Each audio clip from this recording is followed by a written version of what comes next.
சங்கம் 5 அறிமுகத்திற்கு முன்னதாக இந்த மாலை பொழுதை மிக குறுகிய நாட்களில் 5 நாட்களில் அழகாக ஒழுங்கு செய்த நாங்கள் ஐயா முருகன் என்று அழைக்கிறது இந்த அமைப்பில் ஒரே ஒருவர் தான். ஐயா என்று அடைமொழியிட்டு அழைக்கக்கூடியவர் ஒரே ஒருவர் தான். வரதன் முருகன் ஐயா அவர்கள் தான் அந்த அடைமொழிக்குரியவர். ஒரு இன்னும் சிறப்பான கரவொலி அவருக்கு தரலாம்.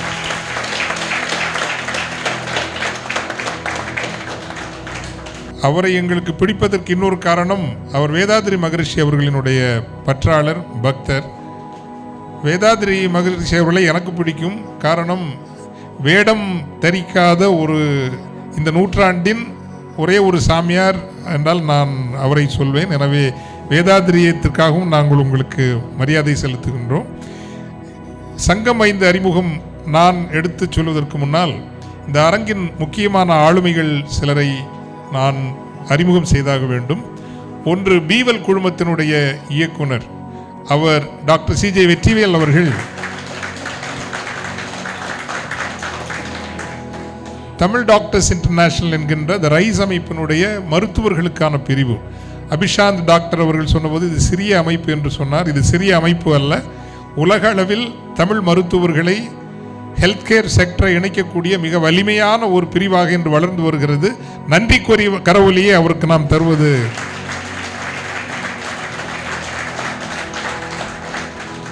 மதுரையிலிருந்து நமக்காக வந்திருக்கிறார்கள் அணியினர், களத்தில் தலைமை தருகிறவர்கள். 2018ஆம் ஆண்டு சங்கம் இந்த த ரைஸ் என்கின்ற எண்ணத்தை எடுத்து வைத்த பொழுது அது உலக மாநாடாக மாற்றியவர்கள் மதுரை அணியினர் தான். இங்கு முன்னின்றவர்களை பார்த்தீர்கள். அதே போல அதனுடைய ஒரு முழு விசையாக இருக்கிற திரு பெரிஸ் மகேந்திரவேல் அவர்கள் வந்திருக்கிறார். எல்லோருக்கும் நாம் நன்றி சொல்ல கடமைப்பட்டிருக்கிறோம். ரைஸ் அமைப்பை பெற்றெடுத்தது தமிழர் தொழில் வணிக வேளாண் பெருமன்றம் என்கின்ற அமைப்பு. அந்த அமைப்பு இல்லை என்றால் த ரைஸ் வந்திருக்காது. பிள்ளைகள் பெரிதாக வளர்வார்கள், பெற்றவர்கள் அமைதியாக ஓரத்தில் இருப்பார்கள் என்பதைப் போல இன்றும் இந்த அமைப்பிற்கு ஆணி வேர் என்றால் தமிழர் தொழில் வணிக வேளாண் பெருமன்ற அமைப்பு தான். அதனுடைய துணைத் தலைவர் மற்றும் அந்த அணியினர் வந்திருக்கிறார்கள். அனைவருக்கும் ஒரு நன்றி கரவொலி நாம் தர. எல்லாம் கொஞ்சம் எழுதி நிற்கலாமே. எல்லாரும் இல்லை, சீட்டாசிஸ் மட்டும் எழுதி நிற்க சொன்னேன் நான். இந்த அரங்கிலேயே பாதி தமிழர் தொழில் வணிக வேளாண் பெருமன்றம். அமருங்க. ஆண்களுக்கு வராத தைரியம் ஒரு பெண்மணிக்கு 55 உறுப்பினர் 55 பேரை அழைத்து வருகிறேன் என்று சகோதரி ரம்யா அவர்கள் சொன்னார்கள் இல்லை, அந்த துணிவு பாராட்டத்தக்கது. ஆனால் அதை விட ஸ்மார்ட் அவங்க ராமாதேவி நினைக்கிறேன். 1000 பேர் இலக்கு, நான் வருவேன் அப்படின்னு. நல்ல பிராண்டிங்மா, நல்ல மார்க்கெட்டிங்க, வெரி குட்.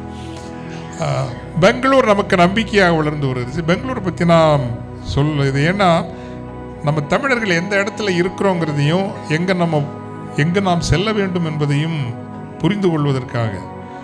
அதாவது பெங்களூர் அது உண்மையில் அது தமிழர்களினுடைய நகரம். அதனுடைய உண்மையான பெயர் என்பது வெங்காலூர் தான். வெங்காலூர் தான் பெங்களூரு என்று ஆனது.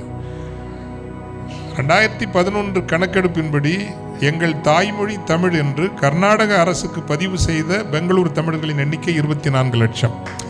24 லட்சம். இன்னைக்கு எவ்வளோ பேர் தமிழை இழந்துட்டாங்கன்னு தெரியல. ஏன்னா அதற்கான சூழமைவு இல்லை. காரணம், தமிழ் தலைமை என்பது இல்லை. நமக்கு இருக்கிற பிரச்சனையே அரசியல் தலைமை தான் ஒரு இனத்திற்கு தலைமை என்று நினைக்கின்றோம். இல்லை, இல்லை, இல்லவே இல்லை. சமூக தலைமை தான் ஒரு இனத்தினுடைய அடிப்படை தலைமை. சமூக தலைமை சீராக இருந்தால் அரசியல் தலைமை சீராக இருக்கும். நமக்கு பிரச்சனையே சமூகத்தில் சாதி தலைமைகள் இருக்கிறது, மத தலைமைகள் இருக்கின்றன.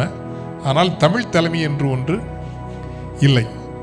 அந்த தேடல் தான் தமிழ் தலைமை என்றால் ஒற்றை மனிதர் அல்ல. ஒற்றை மனிதர்கள் எப்போதும் தலைவர்களாக முடியாது. ஒற்றை மனிதர்கள் தூண்டுகோலாக இருக்க முடியும்.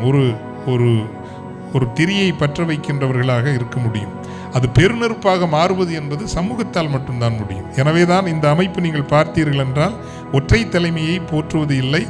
நான் ஒரு திரி, அவ்வளவுதான். இது போன்ற பல திரிகள் ஒரு பெரும் தீச்சுவலையாக எழ வேண்டும் என்று சமூக தலைமை சரியாக இருந்தால் மட்டும்தான் அரசியல் தலைமை சரியாக இருக்கும்.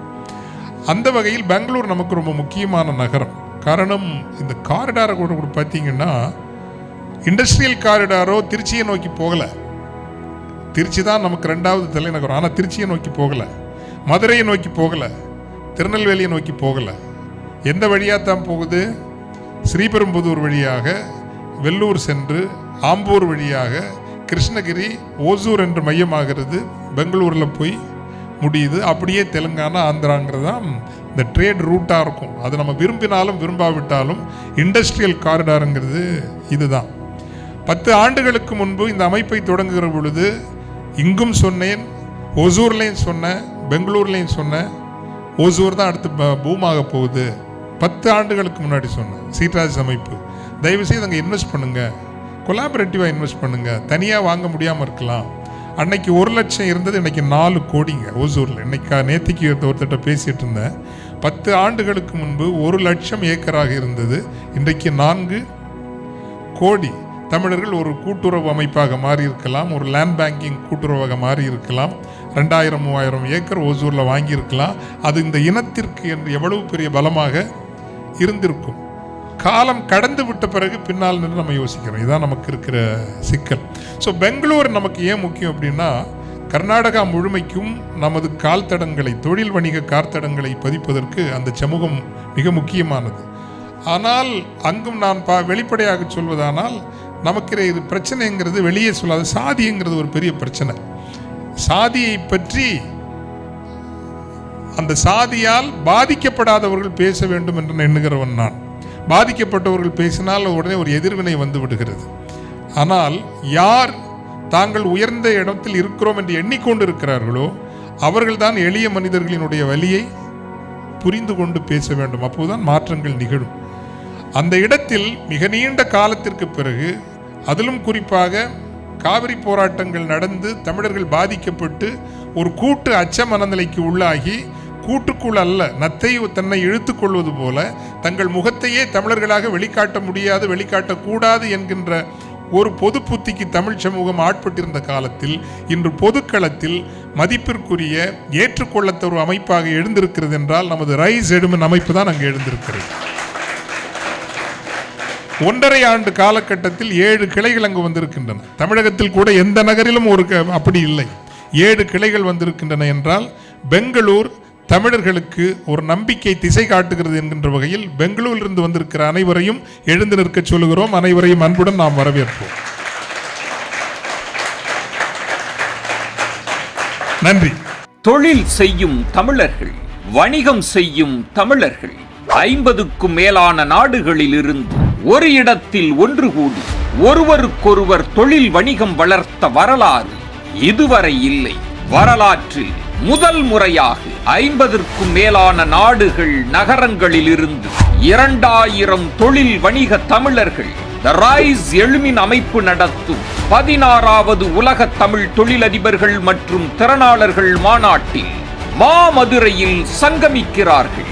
இன்றே பதிவு செய்யுங்கள். உங்கள் உள்ளூர் வணிகத்தை உலகமயப்படுத்துங்கள். உடனே பதிவு செய்யுங்கள். www.tamilrise.org அல்லது தொடர்பு கொள்ள வேண்டிய தொலைபேசி எண்கள் 9150060032 அல்லது 33